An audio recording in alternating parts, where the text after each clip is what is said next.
साल 2023 रविवार का दिन, तारीख है 1 जनवरी। नए साल की पहली यात्रा में आप सभी का स्वागत है। मौसम साफ है, धूप खिली हुई है। हम लोग आगरा से निकल गए हैं। निकलते समय हमें बिल्कुल भी नहीं पता था कि हम जा कहाँ रहे हैं। बस 2 दिन के लिए हमें कहीं घूमने जाना था, तो उसके हिसाब से बैग पैक कर लिए गए। गाड़ी आगरा मथुरा रोड पर जब दौड़ने लगी तो वहीं डिसाइड किया कि रणथंबोर चलते हैं, जो हमने अब तक देखा नहीं था।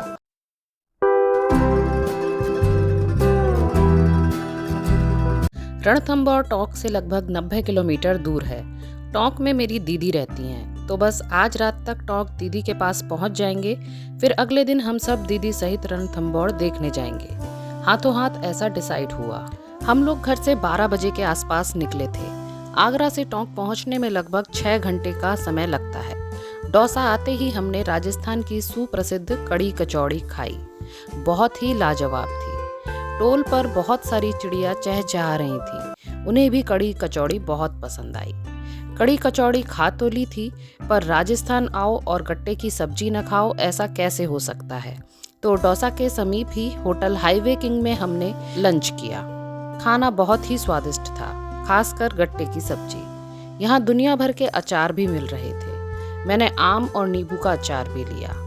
अब जयपुर न जाकर हमने बाईपास टोंक के लिए रोड पकड़ ली। लगभग शाम 6:30 बजे हम दीदी के घर पहुंच गए थे। अब फटाफट से आपको अगले दिन यानी 2 जनवरी पर ले आती हूँ। हम सब लोग गाड़ी में एडजस्ट हो गए और निकल पड़े रणथंबोर की तरफ। अपनों का साथ हो तो कैसा भी सफर हो सुहाना ही लगता है। तो जनवरी की धूप, सुहाना सफर, रोड के दोनों तरफ सरसों के पीले पीले फूल और राजस्थान की सड़कें, सब कुछ बहुत लाजवाब था। और बीच में मिलते ताजे अमरूद, इन सब ने इस सफर को बहुत ही लाजवाब बना दिया था। जाहिर है, इतने सुंदर खेत हों तो फोटो खींचना जरूरी हो ही जाता है।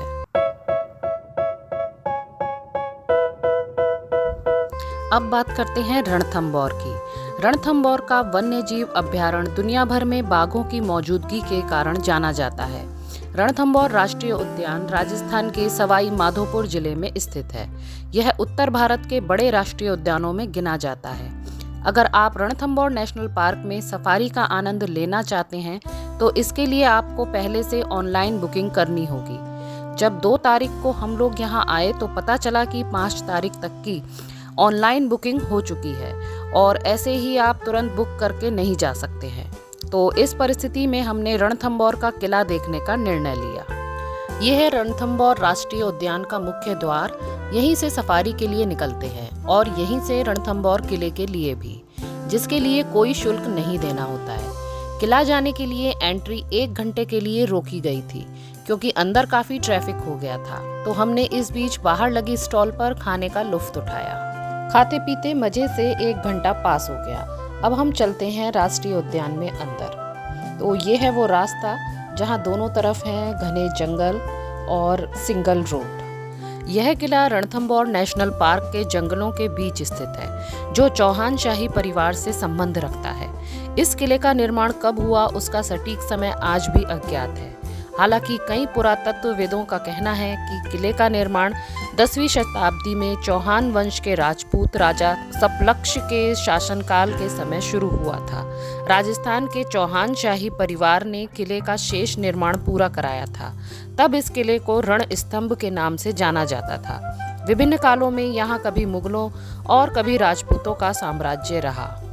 अगर आप रणथंबोर दुर्ग की यात्रा करने का प्लान बना रहे हैं तो आपको बता दें कि यहाँ नवंबर से फरवरी के बीच यात्रा करने का सबसे अच्छा समय है। मेरे जैसे नेचर प्रेमियों के लिए ये जंगल और ये किला एक आदर्श पर्यटन स्थल है।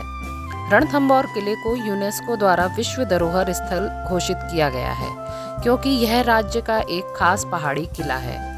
आज यहाँ आने वालों की संख्या नए साल की वजह से काफी थी। किले से थोड़ा पहले गाड़ी वहीं साइड में लगा दी गई और पैदल चलना शुरू किया। घने जंगल के बीच में बना हुआ यह किला आपको तब तक दिखाई नहीं देता जब तक कि इसके नजदीक नहीं पहुंच जाते। अरावली पर्वत श्रृंखलाओं से घिरा हुआ यह किला विषम आकृति वाला ऊंची नीची 7 पर्वत श्रेणियों के मध्य स्थित है, जिनके बीच में गहरी खाइयां और नाले हैं। यह किला 12 किलोमीटर की परिधि में विस्तृत है। इसके 3 तरफ गहरी खाइयां और चारों तरफ दुर्गम वन है। किले में बड़े पैमाने पर दीवारें, सीढ़ियां और द्वार हैं। किले की दीवारें लगभग 7 किलोमीटर लंबी हैं। किले के चारों ओर महल, मंदिर, कब्र और बावड़ियों सहित कई पुराने खंडर देखे जा सकते हैं। ये किला विशाल पत्थरों से घिरा हुआ है जो बुर्जों से मजबूत है।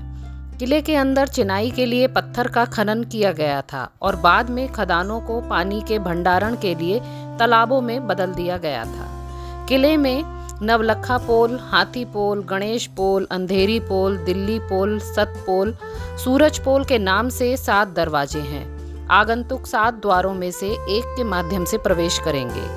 किले की प्रमुख इमारतों में जोगी महल, हमीर महल, रानी महल, हमीर की कचहरी, सुपारी महल, बादल महल, जैत सिंह की छतरी, जौरा भौरा, रानी हांड तालाब, पद्मला तालाब, पीर सदरुद्दीन की दरगाह, लक्ष्मी नारायण मंदिर, त्रिनेत्र गणेश जी मंदिर प्रमुख हैं। रणथंभौर के शक्तिशाली किले ने भारी संख्या में आक्रमण और विजय देखी है। विदेशी आक्रमणकारियों के हमलों के खिलाफ राजपूत साम्राज्य की रक्षा के अपने इतिहास के कारण किले को शक्ति का प्रतीक माना जाता है। जैसा कि मैंने आपको बताया था, इस किले का निर्माण 10वीं शताब्दी के मध्य शुरू हुआ था और कुछ सदियों तक इसका निर्माण कार्य चलता रहा। 12वीं शताब्दी में चौहान वंश के राजा पृथ्वीराज प्रथम का झुकाव जैन धर्म की तरफ बढ़ा। उसी समय जैन संत सिद्ध सेन सूरी ने इस जगह को जैनियों का पवित्र तीर्थ स्थल भी घोषित कर दिया। पृथ्वीराज चौहान के पुत्र गोविंद राज ने रणथंभौर को अपनी राजधानी बनाया। इसके अलावा इस जगह पर कई और हिंदू और मुस्लिम शासकों ने इस किले पर शासन किया। इनमें थे राणा सांगा, महाराणा कुंभा, हमीर देव चौहान, राव सुरजन हांडा और मुगल शासकों में शेरशाह सूरी, अलाउद्दीन खिलजी, मोहम्मद गौरी, इल्तुतमिश, रजिया सुल्तान, बलबन, फिरोज शाह, तुगलक आदि।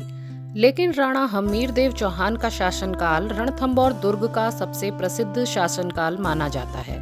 हमीर देव ने 1282 ईस्वी से लेकर 1301 ईस्वी तक राज किया। हमीर देव के 19 वर्ष के शासनकाल के समय रणथंभौर की ख्याति चारों ओर फैल गई। इस दौरान उसने कुल 17 युद्ध किए, जिनमें से 13 युद्ध में उन्हें विजय प्राप्त हुई। हमीर के मंत्रियों के विश्वासघात के कारण अलाउद्दीन खिलजी किले पर अधिकार करने में सफल रहा। उस समय हमीर की पत्नी रंगदेवी और पुत्री देवलदे ने किले में जल जौहर किया। उन्होंने पद्मला तालाब में कूदकर अपनी जीवन लीला समाप्त कर ली। यह राजस्थान का प्रथम जल जौहर था। 17वीं शताब्दी में यह किला जयपुर के कछवाहा महाराजाओं के अधीन हो गया और उसके पश्चात ये भारत की स्वतंत्रता तक जयपुर रियासत का हिस्सा बना रहा।